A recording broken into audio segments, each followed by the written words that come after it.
बिस्मिल्लाहिर्रहमानिर्रहीम, अस्सलाम वालेकुम। पिछले 24 से 48 घंटों के अंदर तीन बड़े इवेंट्स हुए हैं जो भारत के लिए बड़े ही खतरनाक है। शायद पाकिस्तान के मीडिया के अंदर डिस्कस ना हुए हों, लेकिन इस वक्त सबसे ज्यादा जो भारत के लिए दो बड़े इवेंट्स हुए हैं, वो एक तो अफगान तालिबान का यहाँ पर आना और तुर्की के अंदर उसकी पजीरत जो बांग्लादेश ने इस वक्त फॉरेन सेक्रेटरी इंडिया के साथ किया है।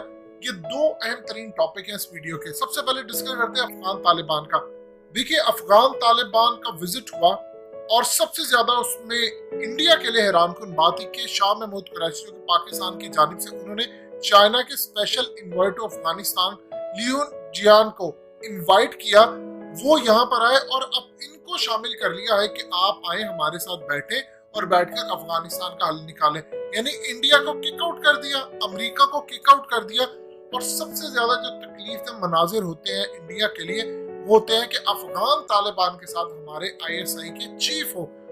मजीद डिस्कस करने से पहले इस वीडियो को लाइक करें, हकीकत टीवी को सब्सक्राइब करें और बेल आइकन पर जरूर क्लिक करें। कोई भी चीफ हो, चीखें इनकी निकलती हैं। इस वक्त इंडिया के अंदर इस बात पर कहा जा रहा, देखिए हम तो पहले ही कहते थे कि अफगानिस्तान के अंदर अफगान तालिबान के साथ ISI मिली हुई है और इन लोगों ने मिलकर ही इंडिया को भी वहां से निकालना है और अमेरिका को शिकस्त दी है। और बार बार फिर अमेरिका की डॉक्यूमेंट्रीज के रेफरेंस दिए जा रहे हैं, किताबों के रेफरेंस दिए जा रहे हैं कि देखिए जी, हम तो कहते थे सारी जिंदगी ISI खुफिया तौर पर इनके साथ मिली है, ऊपर से करती है। मुशर्रफ ने डबल गेम खेला और अंदर से ये उनके साथ मिले हैं। आज देख लिए गठजोड़ इनका खुलकर सामने आ गया। इनसे एक चीज पूछे कि ज़ल्मे खलीलजाद जिनसे लड़ाई करते रहे, अमेरिका ने उनको भेजा जाकर अफगान तालिबान के साथ दोहा के अंदर उन्होंने मुज़ाकरात किए, कायदा साइन हुआ, तब इनको क्या था। असल में अब इंडिया को तकलीफ ये है कि पाकिस्तान ने अफगान तालिबान के सामने ये मामला रख दिया है कि आपको इंटरनेशनली रिकॉग्नाइज करवाया जाएगा। अब तुर्की के अंदर जो उनकी कवरेज है उसमें भी पाकिस्तान का काफी हाथ है। अब तुर्की के अंदर ये कहा जा रहा है अफगान तालिबान को एज अ विक्टोरियस। और उसके बाद सबसे ज्यादा प्रॉब्लम इंडिया को ये आ रही है कि पाकिस्तान ने अफगान तालिबान को कहा है कि आपने रॉ से लेकर दाइश, TTP जो इंडियन बैक है, BLA समेत, इन सब का खात्मा करना है। और ये होने जा रहा है और अब राह की चीखें निकलने वाली है। ये चीज हो गई इंडिया के अंदर, लेकिन उससे भी ज्यादा जो अहम तरीन मामला हुआ है वो बांग्लादेश ने किया और बांग्लादेश ने इस दफा हक अदा किया है, लेकिन चाहे चाइना के कहने पर क्यों ना किया, ये डे फर्स्ट इनको करना चाहिए था। अब हुआ यूं है कि मोदी और हसीना वाजिद की मुलाकात होती है तो मोदी वहां पर कहते हैं कि देखो, बांग्लादेश खाली तुमने नहीं बनाया, इसमें भारत ने तुम्हारी मदद की थी, मुक्ति बानी बनाई थी, तो जाकर तुम लोगों को ये बांग्लादेश मिला।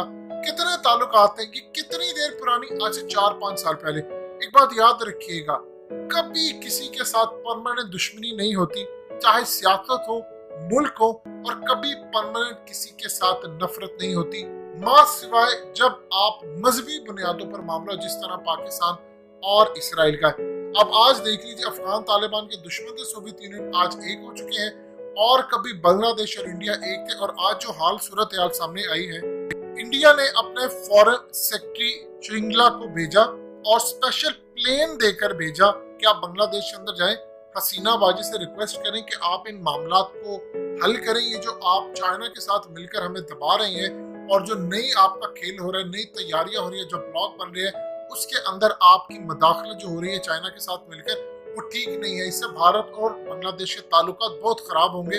और आप इस चीज का लिहाज रखें कि बांग्लादेश बनाने में इंडिया का क्या किरदार था। अब ये जनाब प्राइवेट प्लेन लेकर इनके फॉरेन सेक्रेटरी जाते हैं, लेकिन ना तो वहां पर कोई सीनियर ऑफिशियल आता है और ना ही कोई अहम ओहदेदार इनको रिसीव करने के लिए आता है, और ना ही इनको छोड़ने के लिए कोई आया।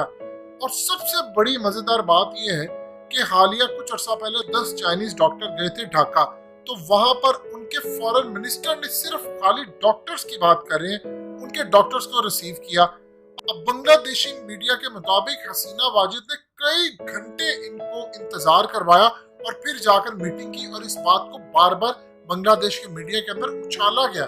किसी तरह की कोई फोटो इस मीटिंग की रिलीज नहीं की गई, सिर्फ पुरानी एक फोटो थी जो कि इंडिया भी चलाता रहा और बांग्लादेश के अंदर भी चलती रही, जो कि ढाका के अंदर हुई थी मार्च में। उसके बाद ना कोई प्रॉपर इनकी ब्रीफिंग हुई बांग्लादेशी मीडिया को, और उसके बाद वो वहां से चले गए और बड़ी हार्श मीटिंग हुई। हसीना वाजिद ने दो टोक जवाब दिया कि हम वहीं पर जाएंगे जहां पर हमारा फायदा है। इंडिया ने कभी सोचा भी नहीं था कि उनके साथ ये मामला हो जाएगा।